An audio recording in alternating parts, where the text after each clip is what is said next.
የኤሌክትሪክ አደጋን ለመከላከል የጥንቃቄ መንገዶች ምን ናቸው የሚለውን በዚህ ቪዲዮ እነግራችኋለሁ። እስከ መጨረሻው አብራችሁ ይቆዩ።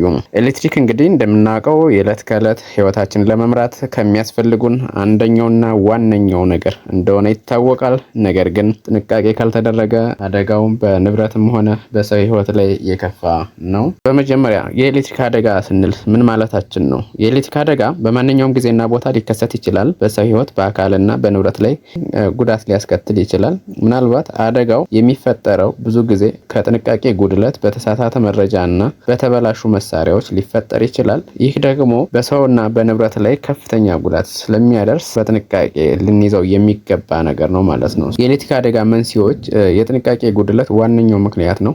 እንደገና ክፍተት ያለባቸው ወይም ደግሞ የተበላሹ መሳሪያዎች እንደ ምክንያት ይቆጠራሉ። አንዳንድ ጊዜ ደግሞ ኤሌክትሪክን በተሳሳተ መንገድ ስንጠቀም ይህም ለኤሌክትሪክ አደጋ ያጋልጠናል። ኤሌክትሪክን ስንጠቀም ምን አይነት ጥንቃቄዎች እናደርግ? ምናልባት ኤሌክትሪክ ስንጠቀም ብቻ አይደለም ጉዳቱ የሚደርስብን።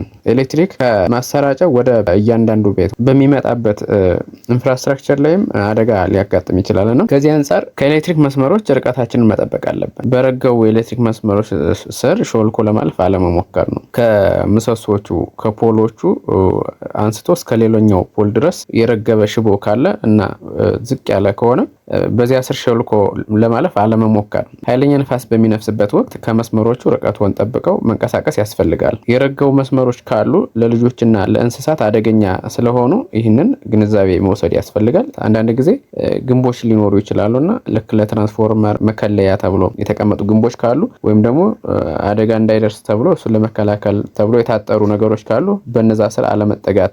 ለምን ርቀት መጠበቅ አስፈላጊ የሆነ ምናልባት ካልነካ ነው አይዘንም የሚል ነገር ካለ አንዳንድ ጊዜ የኤሌክትሪክ መስመሮች ከፍተኛ ቮልቴጅ የሚሸከሙ ሊሆኑ ይችላሉ። ከትራንስፎርመሩ አልፎ በፖል አልፎ የሚሄዱ መስመሮች ከፍተኛ ቮልቴጅ ተሸካሚዎች ናቸው በብዛትና እነሱ ከፍተኛ ቮልቴጅ ስለሚሸከሙ አንድ ሰው በዛ ድንገት በረገበ መስመር ላይ ወይ ደግሞ አጠገብ ከተቀመጠ ኤሌክትሪክ በአየር ላይ ሊያልፍ ይችላል። ጀስት ትንሽ ርቀት ብቻ ሊበቃው ይችላል። በዛ አልፎ ኤሌክትሪክ ጉዳት ሊያደርስ ይችላልና ይህንን የግድ ከግምት ውስጥ በማስገባት ርቀትን መጠበቅ ያስፈልጋል።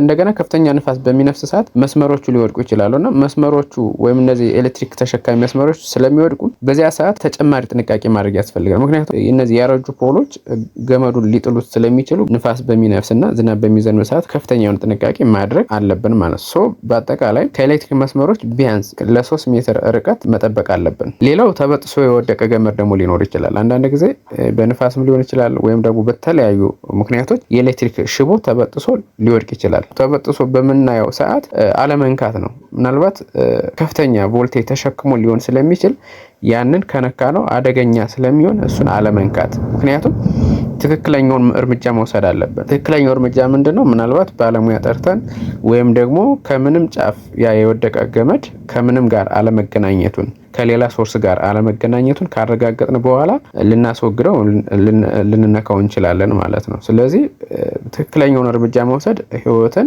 መታደግ ነው ማለት ነው። ተበጥሶ የወደቀ ገመድ ካለ ምንድነው ማድረግ ያለብን? አለመንካት ነው። ኖርማሊ በእጅ ወይም ደግሞ በማንኛውም ምንነቱ ባልታወቀ ነገር አለመንካት። ርቀታችንን ደግሞ መጠበቅ አለብን። ከመንካትም አልፎ ርቀታችን ጠብቀን መቀመጥ አለብን። በተለይ እነዚህ ከፍተኛ ቮልቴጅ መስመሮች ከሆኑ የበለጠ ርቀታችን ጠብቀን መቀመጥ አለብን ወይም ደግሞ መንቀሳቀስ አለብን ማለት ነው። እንደዚህ አይነት ተበጥሶ የወደቀ ገመድ ካየን ደግሞ ማሳወቅ አለብን። ለሚመለከተው ለመስሪያ ቤቱ ሊሆን ይችላል፣ ለኤሌክትሪክ አገልግሎት ሰጪው አካል ወይም ደግሞ ለፖሊስ ሊሆን ይችላል ማሳወቅና የመፍትሄ እርምጃ እንዲወሰድ ማድረግ ማለት ነው።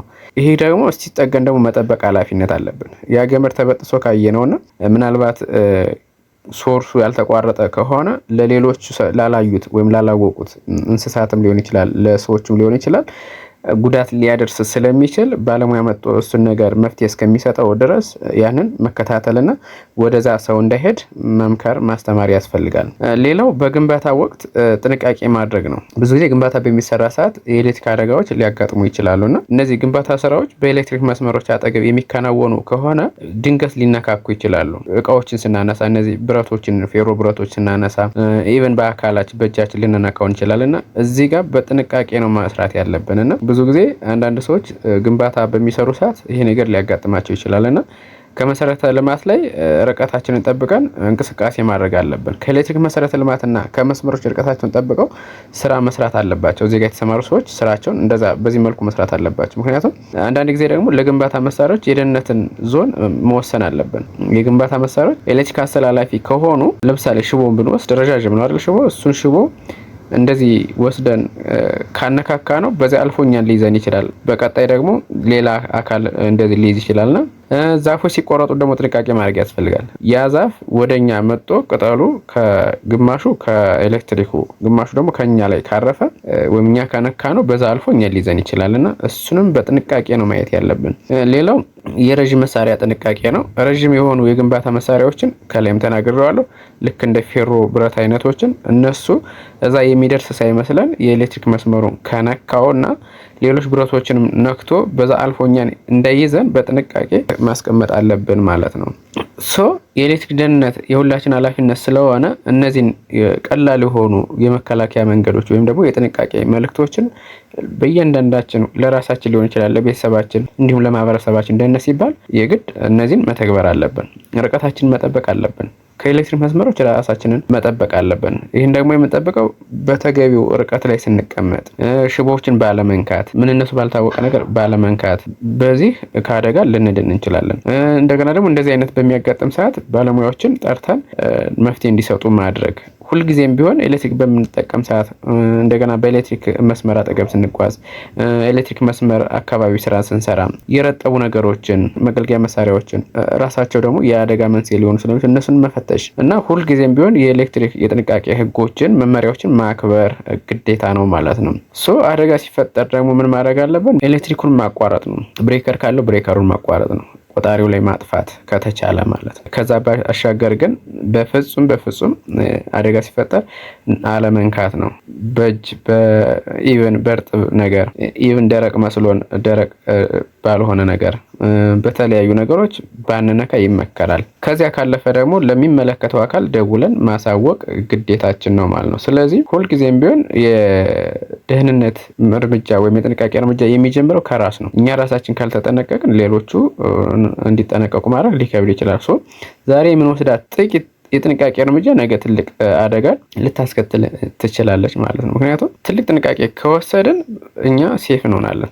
ጥንቃቄ ካላደረግን ደግሞ ትልቅ አደጋ ሊያስከትል ይችላል፣ በንብረት ላይም በሰዎች ላይም ማለት ነው። ስለዚህ ኤሌክትሪክን በምንጠቀም ሰዓት እና ስራዎችን በምንሰራ ሰዓት የተለያዩ ነገሮችን የዕለት ከዕለት እንቅስቃሴዎችን በምናከናውን ሰዓት ኤሌክትሪክ አደጋ እንዳይፈጠር እና እኛም በእኛ በህይወታችን ወይም ደግሞ በንብረታችን ላይ ጉዳት እንዳይደርስ አስፈላጊውን ጥንቃቄ ማድረግ አለብን የሚል ምክር አለኝ።